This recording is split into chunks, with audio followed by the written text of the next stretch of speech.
নমস্কার বন্ধুরা, education culture electrical YouTube চ্যানেলে তোমাদের স্বাগতম। তো তোমরা যারা WBSCT third year fifth semester electrical engineering শাখার স্টুডেন্টরা রয়েছো, তো তোমাদের জন্য একটা গুরুত্বপূর্ণ সাবজেক্ট হচ্ছে বিল্ডিং ইলেকট্রিফিকেশান।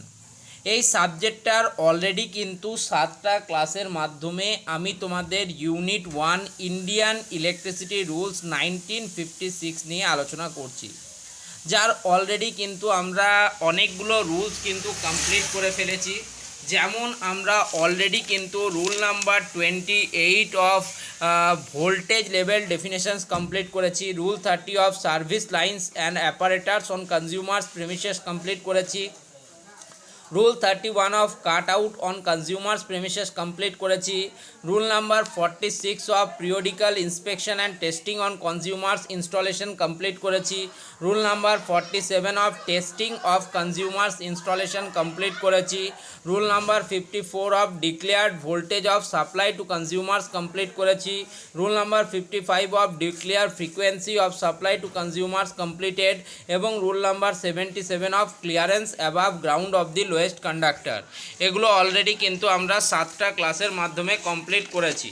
ঠিক আছে, আগের যে ক্লাসটা ছিল সেখানে আমরা মেনলি ডিসকাশন করেছিলাম rule number 56 ceiling of metres and cut out.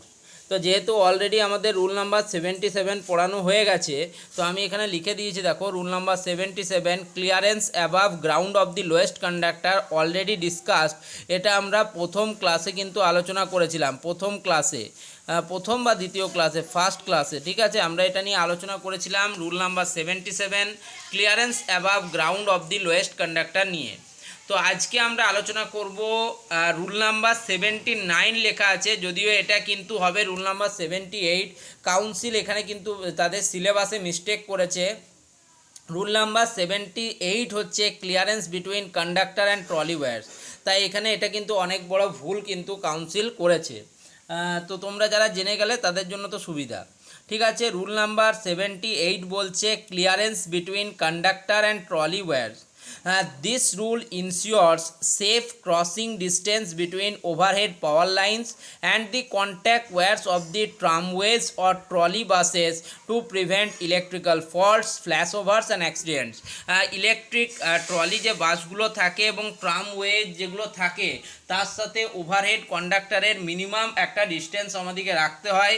সেটা যদি আমরা না রাখি সেক্ষেত্রে ইলেকট্রিক্যাল ফ্ল্যাশওভার, ইলেকট্রিক ফল্টস এবং অ্যাক্সিডেন্ট কিন্তু হতে পারে। সেই জন্য কিন্তু এই রুলসটা ডেভেলপ করা হয়েছে। এই রুলসে বলছে, আমরা মেনলি দেখো এখানে 4 ধরনের ভোল্টেজ লেভেল নিয়ে আলোচনা করছি। সবার প্রথমে যে ভোল্টেজ লেভেল সেটা হচ্ছে লো অ্যান্ড মিডিয়াম ভোল্টেজ, যার ক্ষেত্রে মিনিমাম ক্লিয়ারেন্স হওয়া উচিত 1.2 মিটার। নেক্সট হচ্ছে high voltage up to 11 kV, 11 kV পর্যন্ত যে হাই ভোল্টেজ আছে সেক্ষেত্রে যে ক্লিয়ারেন্স থাকার কথা সেটা হবে 1.8 মিটার। 11 কেবির উপরে অ্যাবাভ 11 কেবি হলে হাই ভোল্টেজ হবে 2.5 মিটার্স, এবং এক্সট্রা হাই ভোল্টেজ জিএইচভি হয় যদি, মানে 33,000 ভোল্টের উপরে বা 33 কেবির উপরে, সেক্ষেত্রে 3 মিটারের মিনিমাম ক্লিয়ারেন্স কিন্তু আমাদেরকে রাখতে হবে। ঠিক আছে, তো এটা হলো রুল নাম্বার 78। যদিও কাউন্সিলের হয়তো প্রিন্টিং মিস্টেক বা যাই হোক, সিলেবাসে এটা কিন্তু 79 লেখা রয়েছে, তো এটাকে তোমরা করে নেবে 78। ঠিক আছে, এবার তোমাদের যে WBSCT থার্ড সেমিস্টারের সাব টপিক ইউনিট 1-এর আন্ডারে sub topic 1.1 Indian electricity rules 1956-এর আর দুটো রুলস বাকি রইল। ক্লাস নাম্বার 9-এ আমরা পড়ব rule number 87 line crossing or approaching each other যদি হয় সেক্ষেত্রে রুল নাম্বার 87, এবং তারপর আমরা পড়ব রুল নাম্বার 88 যেটাকে বলছি গার্ডিং, সেফ গার্ডিং বলতে কি বোঝো সেটা নিয়ে পড়ব রুল নাম্বার 88-এ। মানে আর দুটো রুলস আমাদের বাকি থাকলো, রুল নাম্বার 87 আর রুল নাম্বার 88। ঠিক আছে, তো বিস্তারিতভাবে আমরা বাকি রুলসগুলো কিন্তু অলরেডি পড়ে নিয়েছি। তো তোমরা যারা এই ক্লাসটা প্রথমবার করছো, অর্থাৎ 8 নম্বর ক্লাসটা প্রথমবার করছো, তারা অবশ্যই কিন্তু আগের ক্লাসগুলো কমপ্লিট ডিসকাশান এবং পড়াশুনো করে নাও, তাহলে তোমাদের আশা করছি আর কোনো প্রবলেমেটিক সিচুয়েশান তৈরি হবে না। ঠিক আছে, এরপর আমরা আরও আছে সুইচেস আছে, ফিউজেস আছে, ইলেকট্রিক্যাল ইনস্টলেশনস আছে, অনেকটা বড় কিন্তু বিল্ডিং ইলেকট্রিফিকেশনের ফার্স্ট ইউনিট কিন্তু অনেক বড়। ঠিক আছে, ধন্যবাদ।